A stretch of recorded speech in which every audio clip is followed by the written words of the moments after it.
தமிழர் என்ற ஒரே காரணத்துக்காக சிபி ராதாகிருஷ்ணனை ஏற்றுக்கொள்ள முடியாது. தமிழர் என்ற ஒரே காரணத்துக்காக யார் ஒருவரையும் ஏற்றுக்கொள்ள முடியாது. அவர் அடிப்படையில் ராதாகிருஷ்ணன் ஒரு ஆர்எஸ்எஸ்காரர், பிஜேபிக்காரர். எப்படியாவது வளர துடிக்கிற பிஜேபி சிறுபிள்ளைத்தனமான காரணங்களை தாண்டி சீப் டாக்டிக்ஸு, பச்சை பொய் இதை சொல்லி வளரணும்னு பார்க்குது. அந்த பருப்பு தமிழ்நாட்டில் வேகாது. அதனால் சிபி ராதாகிருஷ்ணன் விவகாரத்தில் திமுக மீது பாஜக வைக்கக்கூடிய எந்த குற்றச்சாட்டுகளும் மக்கள் மத்தியில் ஒரு டேஷ் அளவு கூட எடுபடாது. இந்தியாவின் பன்முகத்தன்மைக்கு வேட்டு வைத்து கொண்டிருக்கிற, இந்தியாவை இந்து நாடாக மாற்ற துடித்து கொண்டிருக்கிற, கடந்த 12 ஆண்டுகளாக சிறுபான்மையின மக்களுக்கு எதிராக கட்டமைப்பு ரீதியாக வன்முறையை, அடக்குமுறையை ஏவி விட்டிருக்கிற, சிறுபான்மையின மக்களின் குடியுரிமையை கேள்வி கேட்கிற தமிழர் என்ற ஒரே காரணத்துக்காக ஏற்பது அறிவுடைமையாகாது. ஆர்எஸ்எஸும் பிஜேபியும் ஜனநாயகத்துக்கு மட்டுமல்ல மனிதகுலத்துக்கு எதிரிகளாக என்று உருவெடுத்திருக்கிறார்கள். இதில் எந்த சந்தேகமும் வேணும். அதனால் அவர்களை தோற்கடிப்பது என்பது இந்தியாவில் உள்ள ஜனநாயகத்தில் நம்பிக்கை உள்ள ஒவ்வொரு குடிமகனின் கடமை. திராவிட கட்சிகள் ஒருபோதுமே தமிழர்களை ஆதரிக்காது. அது தெலுங்கு கட்சிகள், திராவிட கட்சிகளே இல்லை. ஏன்னா அப்படின்னா நம்ம சிபி ராதாகிருஷ்ணனை ஆதரிச்சிருப்பாங்க. முழுக்க திமுக எதிர்ப்பின் முன்னோட்டம் தானே சார் இது முட்டாள்தனமான திமுக எதிர்ப்பு. இது எடுபடாது. தமிழ்நாட்டு மக்கள் மத்தியில் இது எடுபடாது. பிஜேபியோட முட்டாள்தனமான அணுகுமுறைகளை இது ஒன்று. ஏன்னா இந்தியாவிலேயே பிஜேபியை ஓட விரட்டி கொண்டிருக்கிற ஒரே மாநிலம் தமிழ்நாடு. கடந்த 3 மக்களவைத் தேர்தல்களில் இந்தியாவில் பெரும்பாலான மாநிலங்களில் பிஜேபி கால் ஊன்றிய பொழுது தமிழ்நாடு மட்டும்தான் பிஜேபிக்கு இங்கு முற்றிலுமாக ஒரு ரெட் கார்டு போட்டு கொண்டிருக்கிறது. 26 அசம்பிளி எலெக்ஷனுக்கு இன்னும் 8 மாதத்துக்கு குறைவான காலகட்டமே இருக்கக்கூடிய சூழலில் தமிழ்நாட்டில் கால் ஒன்று துடிக்கிற பாஜக தமிழர்கள் ஒருவருக்கு நாங்கள் வைஸ் பிரசிடெண்ட் கொடுத்துட்டோன்னு இங்கே கதை இழக்க பார்க்கிறது.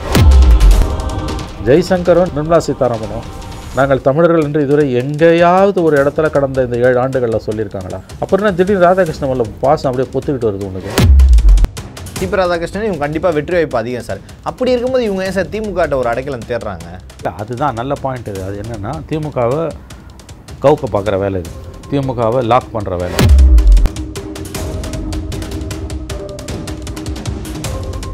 இன்றைய நமது நேர்காணல் நம்முடன் இணைந்திருப்போர் மூத்த பத்திரிகையாளர் திரு மணி அவர்கள். சார் வணக்கம். சார் வணக்கம். இந்தியாவோட குடியரசு துணைத் தலைவராக நம்ம தமிழர் இருப்பது நமக்கு பெருமை தானே அப்படின்னு பாஜக ஒரு வாதத்தை முன்வைக்கிறாங்க சார். உங்களோட பார்வை என்ன சார்? இந்த இடத்துல பாஜக பக்கம் ஆதரவான்னு நம்ம தமிழரை முன்னிறுத்தணுமா, இல்லை வேற ஒரு ஆளுக்கு வாக்களித்து காங்கிரஸ் நிர்வாகி குடியரசு துணைத் தலைவர் ஆக்கணுமா? இப்போ ஒன்றும் காங்கிரஸ்காரரை கொண்டு வரலையே அவங்க காங்கிரஸ் கேண்டிடேட்டை போடல. அவங்க முன்னாள் உச்சநீதிமன்ற நீதிபதி ஒரு பொது வேட்பாளராக, எதிர்க்கட்சிகளோட பொது வேட்பாளராக தான் நிற்கிறார்.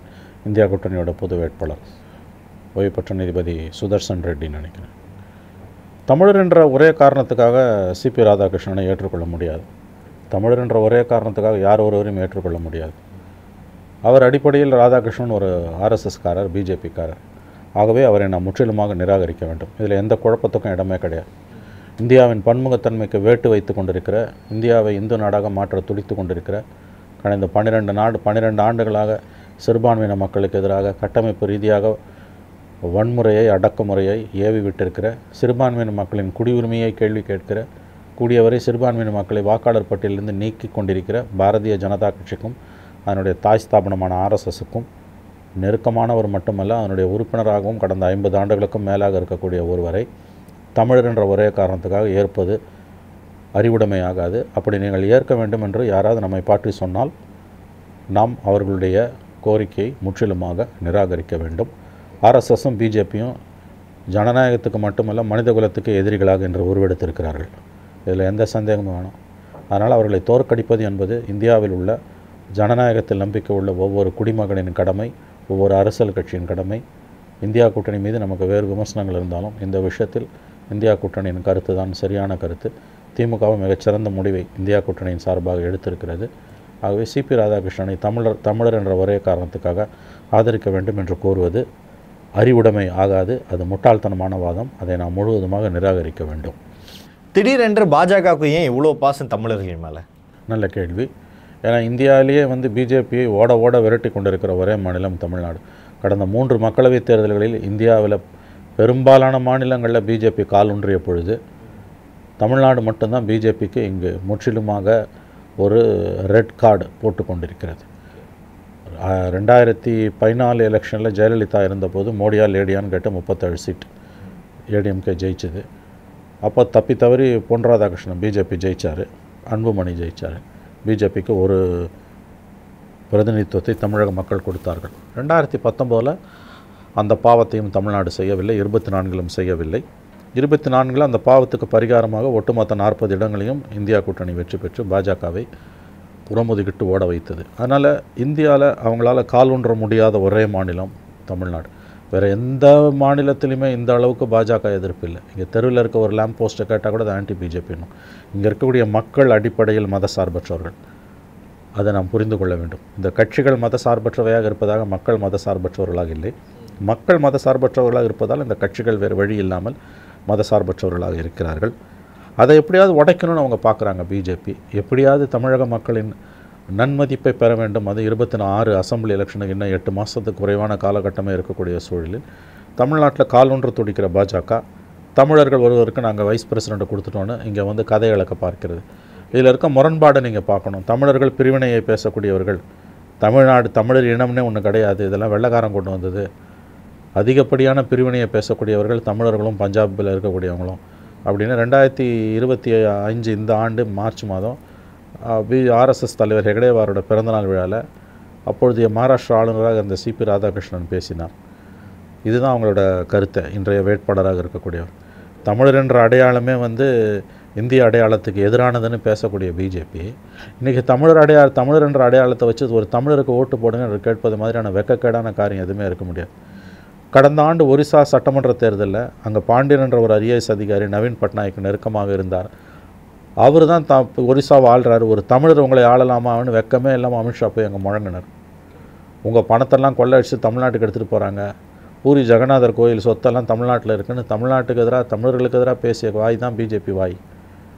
ஒரு தமிழர் உங்களை ஆளலாமா என்று பாண்டியன் ஐஏஎஸ் அதிகாரியை மனதில் வைத்துக்கொண்டு ஒடிசாவில் பிரச்சாரம் பண்ண பிஜேபியும் அமித்ஷாவும் இன்றைக்கி தமிழர் என்ற காரணத்துக்காக ராதாகிருஷ்ணனை ஓட்டு போடுங்கிற மாதிரியான அதாவது ஒரு ரெட்டை வேடம், பச்சோந்தித்தனம், அயோக்கியத்தனம் ஏதாவது இருக்க முடியுமா?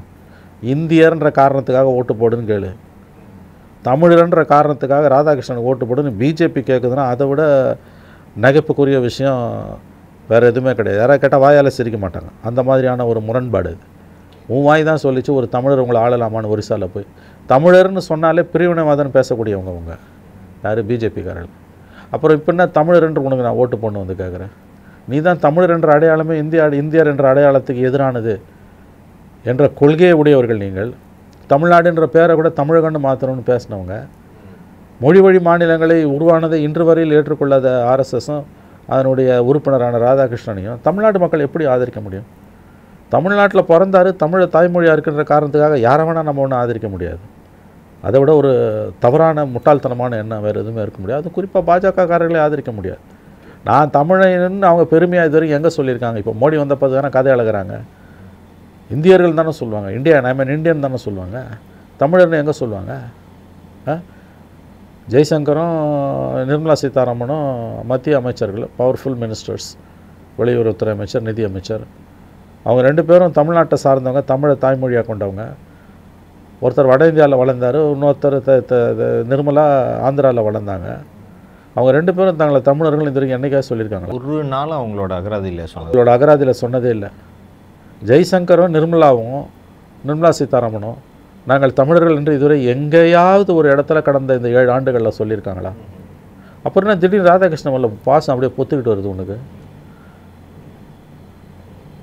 தமிழன் என்கின்ற ஒரே காரணத்துக்காக ஒரு ஆர்எஸ்எஸ்காரரை, பிஜேபிக்காரரை நாம் ஏற்றுக்கொள்ளவே முடியாது, ஒருபோதும் ஏற்றுக்கொள்ள முடியாது. இந்தியா ஒரு நாடு, வைஸ் பிரசிடெண்ட்டாக எந்த மாநிலத்தை சேர்ந்தவரும் வரலாம். தமிழர்ன்ற ஒரே காரணத்துக்கு அளவுகோல் வச்சுன்னா அது பிடிக்காது. அப்போ நாங்கள் தமிழர்னு வந்துட்டு இப்போ இவரை நிறுத்துகிறோம், திருச்சி சிவாவை நிறுத்துகிறோன்னா ஒத்துப்பீங்களா? நீங்கள் ஒத்துக்க மாட்டீங்களா? நீங்கள் ஒத்துக்க மாட்டீங்க கண்டிப்பாக. இப்போ குஜராத்தில் இருக்கக்கூடிய ஒரு காங்கிரஸ்காரனை வைஸ் பிரசிடெண்ட்டுக்கு நிறுத்தினா பிஜேபிக்காரன் ஒத்துப்பானா? ஒத்துக்க மாட்டான். தப்பு ஒத்துக்காததில் தப்பும் கிடையாது. மாநிலம் அடையாளத்தை மட்டுமே வச்சு ஒரு தேசிய பதவிக்கு ஒருத்தனை நம்ம ஏற்றுக்கொள்வதும் ஏற்றுக்கொள்ளாமல் இருப்பதும் ரெண்டுமே முட்டாள்தனமானது. அதனால் சிபி ராதாகிருஷ்ணன் அடிப்படையில் ஒரு ஆர்எஸ்எஸ்காரர், பிஜேபி ரெப்ரசன்டேட்டிவ். இந்தியாவின் பன்முகத்தன்மைக்கு வேட்டு வைத்து கொண்டிருக்கிற ஆர்எஸ்எஸ் பிஜேபியை சார்ந்த ஒருவரை குடியரசு துணைத் தலைவராக நாங்கள் ஏற்க மாட்டோம். நாங்கள் எங்கள் கேண்டிடேட்டை நிறுத்துவோம். தோக்கிறோமோ ஜெயிக்கிறோமோ அது ரெண்டாவது. போட்டி இல்லாமல் அது போயிடக்கூடாது. வாழ்க்கையில் ஜெயிக்கிறதும் தோக்கிறதும் நம்ம கையில் இல்லை. அது காலம் சம்மந்தப்பட்டது, சரித்திரம் சம்மந்தப்பட்டது. போராடணுமா இல்லையான்றதான் முக்கியம். ஃபைட்டு. அதனால் வந்து அவங்க எதிர்க்கிறாங்க. கண்டிப்பாக சிபி ராதாகிருஷ்ணனுக்கான வெற்றி வாய்ப்புகள் தான் அதிகம். அது வேறு விஷயம். போராடினியா இல்லையா அதுதான் முக்கியம். ஆனால் இதுலேயும் ஒரு விதமான திமுக எதிர்ப்பு தான். எங்கெங்கே திமுக எதிர்க்க முடியுமோ அது எல்லாத்தையும் பாஜக பண்ணுது. ஏன்னா இப்போ அவங்க நிர்வாகிகளை வச்சு பண்ணக்கூடிய பிரச்சாரமே இது திராவிட கட்சிகள் ஒருபோதுமே தமிழர்களை ஆதரிக்காது, அது தெலுங்கு கட்சிகள், திராவிட கட்சிகளே இல்லை. ஏன்னா அப்படின்னா நம்ம சிபி ராதாகிருஷ்ணனை ஆதரிச்சிருப்பாங்க. முழுக்க முழுக்க திமுக எதிர்ப்பின் முன்னோட்டம் தானே சார் இது முட்டாள்தனமான திமுக எதிர்ப்பு. இது எடுபடாது. தமிழ்நாட்டு மக்கள் மத்தியில் இது எடுபடாது. பிஜேபியோட முட்டாள்தனமான அணுகுமுறைகளை இது ஒன்று. தமிழர் என்ற காரணத்துக்காக சிபி ராதாகிருஷ்ணனை திமுக ஏற்றுக்கொள்ளவில்லை என்று சொல்வது அயோக்கியத்தனமானது. அப்படி அவங்க சொல்லலை. அவங்க நீ பிஜேபி கேண்டிடேட் இருந்தால் உன்னை ஏற்றுக்காமல் இருக்காங்களே ஒழிய நீ தமிழர் என்ற காரணத்துக்காக ஏற்றுக்கொள்ளாமல் இல்லை. அது திமுக மீது வைக்கப்படக்கூடிய ஒரு அபாண்டமான பழி. அது மக்கள் மத்தியில் எடுபடாது. எப்படியாவது வளர துடிக்கிற பிஜேபி சிறுபிள்ளைத்தனமான காரணங்களை தாண்டி சீப் டாக்டிக்ஸு, பச்சை பொய் இதை சொல்லி வளரணும்னு பார்க்குது. அந்த பருப்பு தமிழ்நாட்டில் வேகாது. அதனால் சிபி ராதாகிருஷ்ணன் விவகாரத்தில் திமுக மீது பாஜக வைக்கக்கூடிய எந்த குற்றச்சாட்டுகளும் மக்கள் மத்தியில் ஒரு டேஷ் அளவு கூட எடுபடாது. இதை மக்கள் நிராகரிப்பார்கள், ஒதுக்கி தள்ளுவார்கள். சிபி ராதாகிருஷ்ணன் இல்லாமல் இப்போ சிபி ராதாகிருஷ்ணன் இவங்க கண்டிப்பாக வெற்றி வாய்ப்பு அதிகம் சார். அப்படி இருக்கும்போது இவங்க ஏன் சார் திமுகட்ட ஒரு அடைக்கலம் தேடுறாங்க? இல்லை, அதுதான் நல்ல பாயிண்ட். அது என்னென்னா திமுகவை கவுக்க பார்க்குற வேலை இது. திமுகவை லாக் பண்ணுற வேலை. திமுக மேலே ஆல்ரெடி இருக்கக்கூடிய பழி பிஜேபியோட கள்ள உறவில் இருக்கணும். நேற்று விஜய் கூட பேசும்போது சொன்னார், உங்களுக்கு வேணும்னா நீங்கள் போய் காலில் விழுவீங்க. சில விஷயங்கள் நறுக்கான்னு தான் பேசினார். அதை மேலே கொண்டு போயிருக்கணும். அவர் சரியான பாயிண்ட்டை தொட்டார். ஒரு தடவை கூட போகாத கூட்டம்னார். அந்த கூட்டத்தை சொல்லியிருக்கணும். நித்தி ஆயோக் கூட்டம்னு சொல்லியிருக்கணும். பதவி ஏற்று 5வது நித்தி ஆயோக் கூட்டம், 4 நித்தி ஆயோக் கூட்டத்துக்கு நீங்கள் போகல. அதுவும் கடந்த நித்தி ஆயோக் கூட்டத்தில் மற்ற மாநில முதலமைச்சர்களும் போடாதீங்கன்னு ஷார்ட்ஸ் போட்டார். இன்றைக்கி ஏன் போகிறீங்க? டாஸ்மாக் ஊழலுக்கு பிறகு நீங்கள் போகிறீங்க. அது சிக்கலில் இருக்கும்போது, யாருக்கோ சிக்கல் வருது, குடும்பத்துக்கு சிக்கல் வரும்போது நீங்கள் போகிறீங்க, உங்களை காப்பாற்றிக்க தான் நீங்கள் போகிறீங்கன்னு தெளிவாக தான் சொன்னார். அதை இன்னும் கூடுதலாக விவரித்து சொல்லியிருக்கணும். அதுக்கப்புறம் உங்களை தேடி வந்தவங்களாம் வரல, அடுத்த நாள்லேருந்து வரல இல்லைன்றார். நல்ல பாயிண்ட் அவர் பிடிச்சார். இப்போ இவங்க இது பிஜேபியோட ஏற்கனவே திமுக அடைக்கலமாக இருக்குன்னு அண்டர்ஸ்டாண்டிங்கில் போயிருக்கு. 26ல் ஜெயிச்சாங்கன்னா இன்னும் அதிகமாக போயிடுவாங்க அண்டர்ஸ்டாண்டிங்கில் ஒரு கருத்து ஏற்கனவே நிலவுது. அந்த கருத்து பிஜேபி அந்த கருத்தை வலுப்படுத்த விரும்புது. பிஜேபியில் இல்லை, ஒரு செக்ஷன் மாநில அளவில் அப்படி வலுப்படுத்துறது மூலமாக மைனாரிட்டிஸ் ஓட்டை, பிஜேபிக்கு பிடிக்காதவங்க ஓட்டை திமுக பக்கம் பிரிக்கிறதுக்கான ஒரு நல்ல உயர்ந்த நோக்கத்தில் செய்கிற வேலை இது. அது ஒரு ஸ்ட்ராட்டஜி. அது anyway politics is politics. Everything is good and war, and every good in love and வார்னாங்க. இது சீப் பாலிடிக்ஸ். திமுக நீ சிபி ராதாகிருஷ்ணன் ஓட்டு போடணும்னு அடம் பிடிக்கிறது அற்ப அரசியல். அவங்க போட மாட்டாங்கன்னு நல்லா தெரியும். போட்டால் திமுக கதை கந்தல்ன்றதும் தெரியும். திமுக கதை கந்தல் ஆகட்டும்னு பிஜேபி செய்யுது. அவங்க திமுக பிஜேபியை விட இங்கே ரொம்ப ரொம்ப அந்த தந்திரமான அரசியல் மூளை கொண்டவர்கள் இவங்க பிஜேபிக்கு தாத்தாவை பார்த்தவங்க அவங்க. அதனால் அவங்க இதுக்கெல்லாம் ஒன்றும் இந்த வலையிலெல்லாம் விழ மாட்டாங்க. அவங்க எப்போ போவாங்க இந்த வலையில், எப்போ போய் விரும்பி விழுவாங்கன்னா 26ல் திமுக ஜெயிச்சு அதுக்கு வாய்ப்பு இருக்குது. நான் மறுக்கல, வாய்ப்புகள் அதிகம் என்பதையும் நான் ஒப்புக்கொள்கிறேன். 26ல் திமுக வெற்றி பெற்று 2வது முறையாக ஒருவேளை தொடர்ந்து வெற்றி பெற்று ஆட்சி அமைத்தால் அதன் பிறகு அடுத்த 3 ஆண்டுகளுக்கு பிஜேபி எதிர்ப்பு, திமுகவின் பிஜேபி எதிர்ப்பது என்பது மிக கடினமான அளவுக்கு குறைந்து போகும். கம்ப்ளீட்டாகவே கூட குறைஞ்சி போயிடும். ஒரு நாம்கி ஆவாஸ் எதிர்ப்பாங்க. ஆனால் இப்போ அதெல்லாம் எதுவும் செய்ய மாட்டாங்க. பல்வேறு கேள்விகளுக்கு பதில் தமைக்காக மிக்க நன்றி சார். நன்றி சார்.